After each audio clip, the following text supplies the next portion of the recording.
Hey YouTube, Herbal Prepper here, and today I'm going to show you how to get rid of your aches and pains. Back pain, menstrual cramps, any pain really that has to do with inflammation. Today I'm going to be making an herbal tincture, and for those of you that don't know, a tincture is basically extracting plant material, the properties of plant material by means of alcohol, and I use grain alcohol. Let me see if I can put that there. And the reason I just prefer a clear, that way when the material is done with, I can actually see it went from being this color to a really dark color. Let me show you another tincture I have going here. Now this is a valerian root tincture, and as you can see, it is extremely dark, and it started off like this, and it's just so I can tell. Sometimes you'll pull more material out with a certain type, and depending on if you get it from the wild or you buy it from someone, depends on how dark it will be. And so I just personally do it that way so it's more consistent. Now, with that being said, I like to use high proof. I mean, if you can get your hands on some Everclear, depending on if it's legal in your state to purchase, I would do that. I don't use anything less than 100 proof. Now that's just me. Again, they say don't go any less than 80 proof because you're basically just putting some really expensive water in there with just a tiny bit of alcohol. If you don't know how to find out the proof, you want to take, let's say if it's 100 proof, that means it's 50% water and 50% alcohol. Now you think about a bottle that costs you $100. That's really expensive water, is it not? Wow, that's exactly why I use high proof. Now, this right here is Black Willow. Now, I harvested this from my mother's backyard. She has many trees growing. I'm going to say probably 25 plus trees. Some are large, some are small. But now this, if you look, you'll see it's broken up. And let me show you this one. That right there, you'll see the bark and the inner bark. Now, and I left this out so I could show you exactly what it looked like. Now, I got this from stems. I prefer to harvest from stems. It's the same bark. It's not as thick. It may not contain as much medicinal properties as it would if you harvested it straight off the trunk of the tree. I personally just am not comfortable unless it's a dire situation with harvesting off the trunk of a tree. They say you don't want to do any larger than about your palm, or a couple inches by a couple inches, which is the average person's palm. But you could cause the tree to get a disease or infected or die, and I just don't want that on my conscience. I know it might sound crazy to some of you guys, but I love Mother Nature, and that's exactly why I go to her for everything. So let's start this. Like I said, this is the stems, and me and my sisters, we stripped it because I like doing these things with my sisters. It kind of helps us bond. But I just stripped all the bark off the stems. Peeled some of the stem too, threw the stem in there. Let me see. That's actually bark, excuse me. Where are you at? Right there. That's some of the inner stem. And like I said, all it is this was inside there, and I just stripped this off. But anyway, so now you just want to chop it up. You can, like I said, you need to expose as much of the plant material as possible. That way, from each side of the plant material, the alcohol is getting in there and extracting the properties and the oils. And now, as you can see, this is dried. This is very heavy material. I don't want to fill it all the way to the top. If I were, or 3/4, if I were, this would be like the valerian root. Let me show that to you again. If you notice, if you can see, it's so dark. All of the plant, because this is a root, all of the material is down here, and this is all liquid up here. But all the heavy stuff falls. Whereas if you're doing leaves, it'll all be up here and throughout the entire thing. If you're doing something heavy, it's just going to fall. And if you fill it up too much, you're basically going to waste your material unless you do it twice. And I'm not going to do this twice, I'm only going to do it once. So I'm just going to go in there and chop up the material. This was a full cup until I started chopping it up. And now you see all the tiny little pieces at the bottom here. And so I'm just going to continue to chop it up until I get the size that I like, and then I will add my grain alcohol. Now, to give you a little history on why I'm doing this and why I'm using this, Native Americans, a lot of my tinctures originate from Native Americans because they were the ones who used this stuff so much. I mean, like in my pine straw tincture, sorry it's thundering outside, like in my pine straw tincture, when people were getting scurvy, the sailors would say, you know, you guys aren't getting scurvy, why is that? And the Indians would simply point up to the pine tree, and you know, that's how we don't get scurvy. It's very simple. Go to Mother Nature. It's very simple.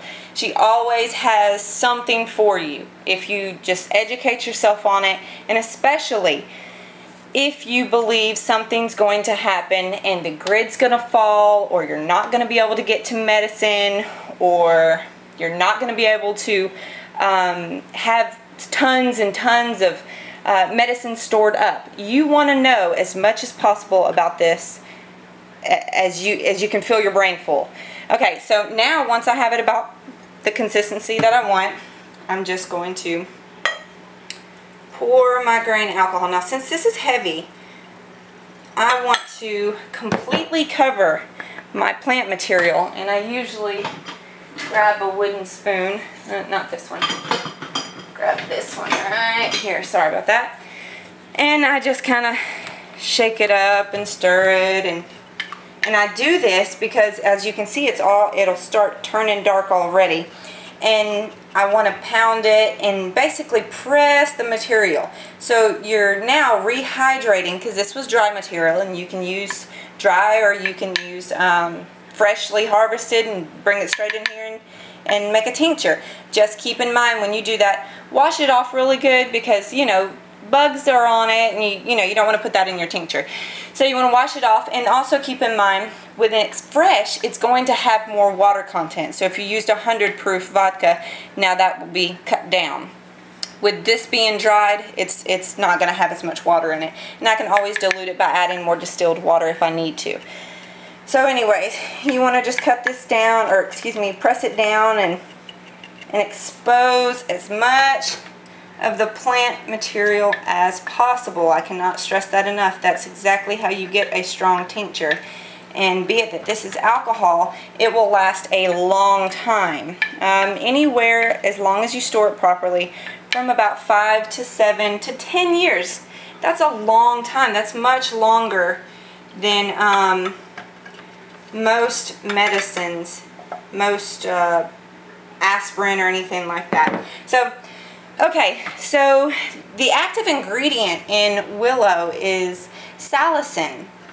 Now, Bayer aspirin the company discovered this by researching and testing this tree and the bark and the leaves and everything, and found that it was a great anti-inflammatory. So it helps people with menstrual cramps, back pain, if you have joint pain like within your knees because of inflammation, rheumatoid arthritis. I mean, it helps so much, and I'll leave a few links at the bottom with some information on where to find some facts on white willow, both mainstream and alternative facts sites. But so what they did is they went in and they tweaked it a little bit and made it their own. And then they patented it, and now the aspirin that you take is very, very similar to white willow, black willow, or any other type of willow. Some people say white willow contains more salicin than other types. You know, they're cross-breeding now because of some growing closer to each other. But this is black willow, also known as pussy willow. So if you guys haven't heard of black willow, there are a few other names you can look up. White willow, European willow. I mean, I could go on for days. But I suggest that you guys look it up and educate yourself on alternative medicines, as well as just alternative vitamins and minerals. I mean, there's so much out there that can help you if you just kind of open your eyes and look towards an alternative. Now, I always put these plastic, this is basically a Ziploc with the actual zip part taken off, and I put it like that because if not, the alcohol or the whatever type of material I have in here will rust away, and I don't want that to happen. So, and I just give it a good shake, and now I will sit this in a cool, dark area.